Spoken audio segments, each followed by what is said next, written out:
How you doing, YouTube? Matt with Massive Beer Reviews, back with yet another review. A little bit of double IPA ness on today's Massive Beer Review with Tired Hands Brewing's Why Laugh When You Can Cry double IPA. It's been a while since I've done Tired Hands beer. Not something I usually kind of go out of my way to get, but every now and then it dropped in my lap, and this one did that today. My buddy Scott, I was at another beer release at another brewery, and he said, "Hey man, have you had this yet?" I went, "No," and he said, "Here you go." And I said, "Thank you." How polite of me.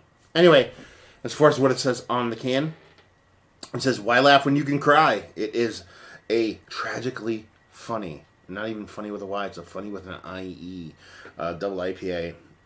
It says this. The beer in this can is hyper fresh, unfiltered, and fragile.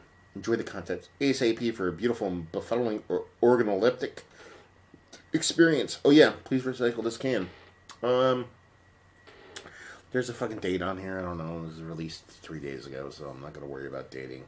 And that'd be that. Label is actually, it's not too bad for Tired Hands. Some of their shit can get a little bit too, I'm trying to be too cool kind of shit, but this one doesn't bother me all that much. So yeah. There you go. Words. Let's see. What do we have here? Well, Tired Hands, double IPA. Who would have thunk it? It's been a while, like I said. God, I can't remember the last Tired Hands beer that I reviewed. It's got to be months. Months. They fly in around my area. I'm just not a big beer trader. You know what I mean? I don't know. It just... Yeah. Anyway, Two Fingers. Infinite creaminess, what dreams are made of. Fucking want to sleep in that shit all day.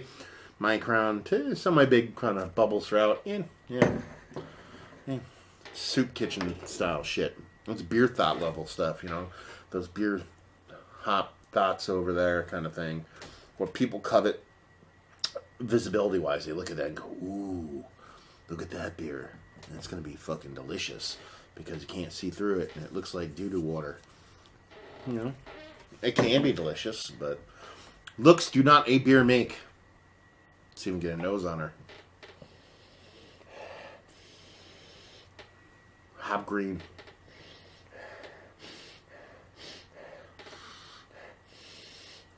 And it's getting like a hop greeniness, verging on like a melon kind of huskiness, kind of melon kind of rindiness. That's it. Is the head kind of preventing me from getting the nuances of the turbidness?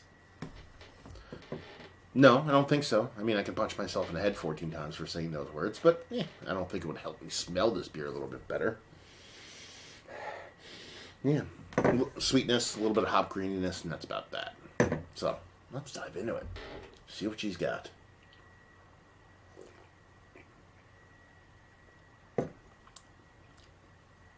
Tastes like there's fruit juice in there.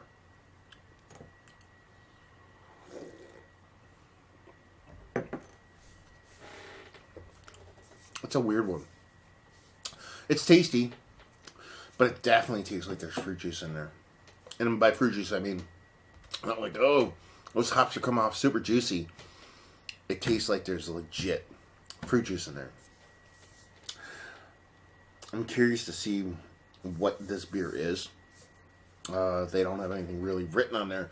But I'm getting like this hop greeniness from it, and it's not so much weed, either of the weeds, or like a tomato stocky thing. It's more of a generic greeniness.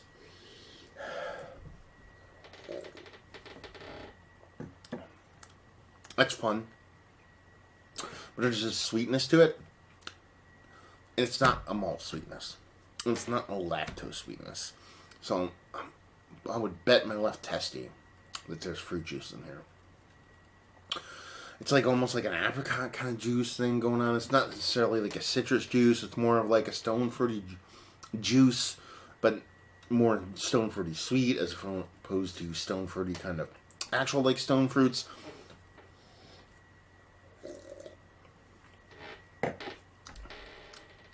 The mouthfeel's way thinner than you'd expect, especially based off of looking at it. That again leads me to believe that there's a little bit of kind of a little bit of juice involved in it, because usually when you have one of these kind of bigger, kind of hazy kind of beers, you add that kind of fruit juice component, or let's say the politically correct way of saying it, when you rest a beer on fruit, it tends to come off a little bit more kind of thin, and that's what I'm getting here.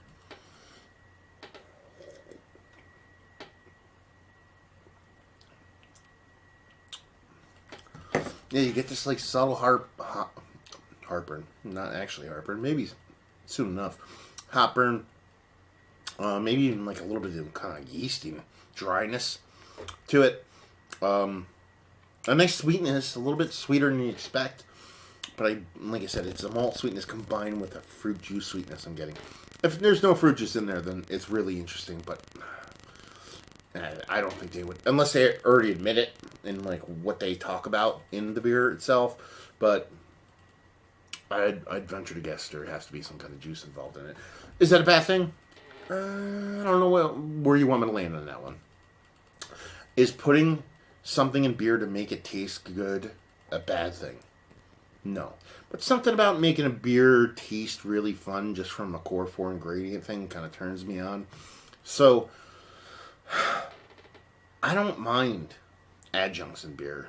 And I use that word loosely. It could be anything outside the core 4. We can go Ryan Heinz Geboot outside of that. Not that I'm a big proponent of that, but just for the sake of argument, I don't mind it. I'm fine with it. But I know that my wiener gets a little bit harder, or a lot harder, when there's more of a kind of, you core forward something into something fucking bonkers rather than kind of added a bunch of shit on the side. Let's put it that way.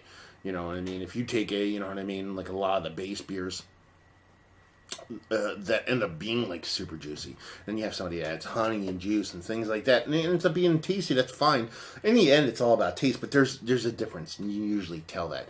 Now, some of the beers that have that kind of thing added to it, I love. Like Trillium's dialed in with that Worcestershire juice, however the fuck you pronounce that, is one of my favorite beers ever, so I'm not going to sit here and kind of poop on that thing that breweries do, but at the same time, that was an excellent beer that was dialed up with a little bit of juice added. I feel like this is more the juice adding to it to kind of fill the vacuous area that should have been filled by producing that flavor with hops. If that makes any sense. Do you know what I mean? I think the flavor profile on this could have been achieved with hops as opposed to just adding juice to it, and it feels like it's a little bit lazy. That's just me. Maybe I'm being in a cynical, weird mood right now. It's a long day. Voice is raspy. I don't know.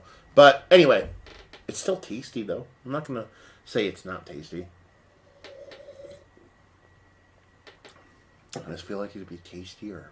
So let's talk about it. Is it one of the better double IPAs I've had as of late? No. And yes, I look at it. That thinness, that illusion of juice, where hops should be, just kind of does it in for me.